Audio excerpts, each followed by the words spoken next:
محرم جب آتا ہے تو فقط لباس بدلنے کے لیے نہیں آتا بلکہ اپنے کردار کو سنوارنے کے لیے آتا۔ یہ محرم جب آتا ہے تو ایک نئی امید لے کر آتا ہے، ایک نئے پیغام کے ساتھ آتا ہے، اس پیغام کے ساتھ جو کربلا والوں نے ہمیں دیا ہے کہ ہمیں سماج کے اندر، ہمیں معاشرے کے اندر ہمیں زندگی کیسے گزارنی ہے، ہمیں سماج میں کیسے زندگی گزارنی ہے۔ اگر 10 دن مجلسیں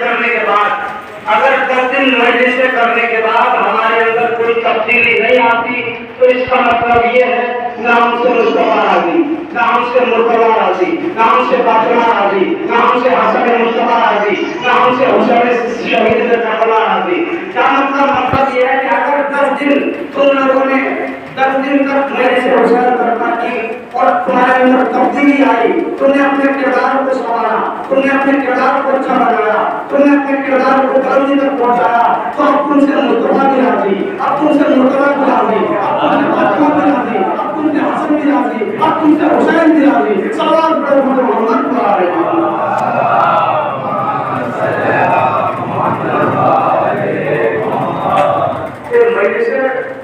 فقط لباسوں کی تبدیلی کا نام نہیں بلکہ کرداروں کی تبدیلی کا نام۔ یہ مجلس دنیا والوں نے بہت چاہا اور مٹانا چاہا، لیکن وہ مصنف ختم ہو گئے، وہ مورخ ختم ہو گئے، وہ تاریخ لکھنے والے اپنی قبروں کے جہنم میں دفن ہو گئے، لیکن آزادی کل بھی اسی طریقے سے ہو رہی تھی، آج بھی اسی طریقے سے ہو رہی ہے اور قیامت تک اسی طریقے سے ہوتی رہے گی۔ بھائی وہ کارخانے جل چکے ہیں جہاں پر فتوے تیار کیے جاتے تھے، وہ کارخانوں میں آگ لگ چکی ہے جہاں پر فتوے تیار ہوتے تھے۔ اب وہ زمانہ نہیں ہے کہ جہاں پر علی کی سزائیں ہوتی تھی اس کو مار دیا جاتا تھا۔ اب تو اگر یا علی کی سزائیں آئے اور کوئی قتل بھی کرنا چاہے تو اگر انسان دار پر بھی چڑھ جائے تو علی نہیں بھولتا۔ اب تو زمانہ حیدری زمانہ ہے، اب وہ زمانہ نہیں ہے کہ جب دنیا والے جس چیز کو چاہے ختم کر دے۔ یہ زمانہ ہوتا ہے جب کوئی علی نام رکھ دیتا تھا تو اس کو مار دیا جاتا تھا، اس کو مار دیا جاتا تھا، کسی کا نام فاطمہ ہوتا تھا اس کو قتل کر دیا جاتا تھا، وہ زمانہ تھا۔ لیکن یہ زمانہ نہیں ہے، یہ حیدری زمانہ ہے۔ اگر تم کتنے بھی آرات چھاپ لو، کتنی بھی کتابیں چھاپ لو، ان کو دیمک کھا سکتی ہے، ہمارا کچھ نہیں ہو سکتا۔ یہ وہ زمانہ ہے۔ ہم اسے ایک سوال کرتے ہیں دنیا والوں سے، دنیا والوں میں بتاؤ تو صحیح آپ کو پرابلم کیا ہے، دقت کیا ہے؟ سینہ میرا ہے، ہاتھ میرا ہے، جسم میرا ہے، باڈی میری ہے، سب چیز تو میرا ہے، پرابلم آپ کو کیوں؟ ہم نے کیا جو دھوپ میں ماتم مجاہد کا سائے میں بیٹھے بیٹھے کئی لوگ لگے۔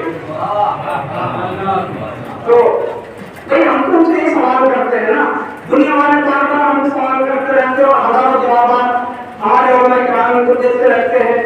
لوگ سوال کرتے ہیں کہ یہ تازیہ کیوں کھاتے ہو، یہ علم کھاتے ہو، یہ جلوس کیوں نکالتے ہو، یہ بلڈ کیوں بہاتے ہو، یہ تمام چیزیں سوال کرتے رہتے ہیں دنیا والے۔ لیکن ہم ان سے کہنا چاہتے ہیں کہ تمہیں پرابلم کیا ہوتی ہے، تمہیں دقت کیا ہوتی ہے؟ ہم جلوس نکالتے ہیں، خرچ ہمارا ہوتا ہے، پرابلم آپ کو ہوتی ہے، خرچ ہمارا ہوتا ہے، فقیر آپ ہوتے ہیں۔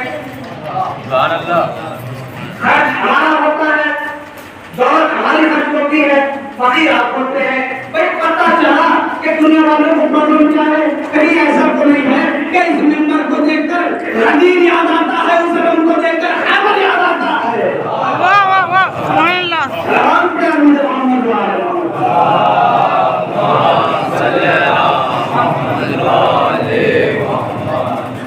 دنیا والے بڑے مختلف ہیں، بڑے پریشان ہیں، بڑے بیکار ہیں۔ حسن رسول صاحب نے کہا ہے کہ کربلا اور یہ ازداری درسگاہ یہ مشن ہے، رسم نہیں ہے۔ یہ مشن ہے، رسم نہیں ہے۔ یہ ٹارگٹ ہے، رسم نہیں ہے۔ یہ ہدف ہے، رسم نہیں ہے۔ اور جس نے بھی اس مجلسوں کو، ان مجلسوں کو، ان ماتموں کو، جس نے بھی ان ماتموں کو، مجلسوں کو رسم سمجھا وہ فقط لوحہ مرثیہ اور مجلس تک ہی محدود رہا۔ حسن رسول صاحب فرماتے ہیں کہ جس نے ان مجلسوں کو رسم سمجھا وہ فقط لوحہ عباسیہ اور مجلس تک موجود رہا، اور جس نے کربلا کو مشن سمجھا، ریولیوشن سمجھا، ہدف سمجھا، وہ آج بھی یزید کے مقابلے میں کھڑا ہے۔ جس نے کربلا کو ہدف سمجھا، جس نے کربلا کو ٹارگیٹ سمجھا، وہ آج بھی یزید کے مقابلے میں کھڑا ہے۔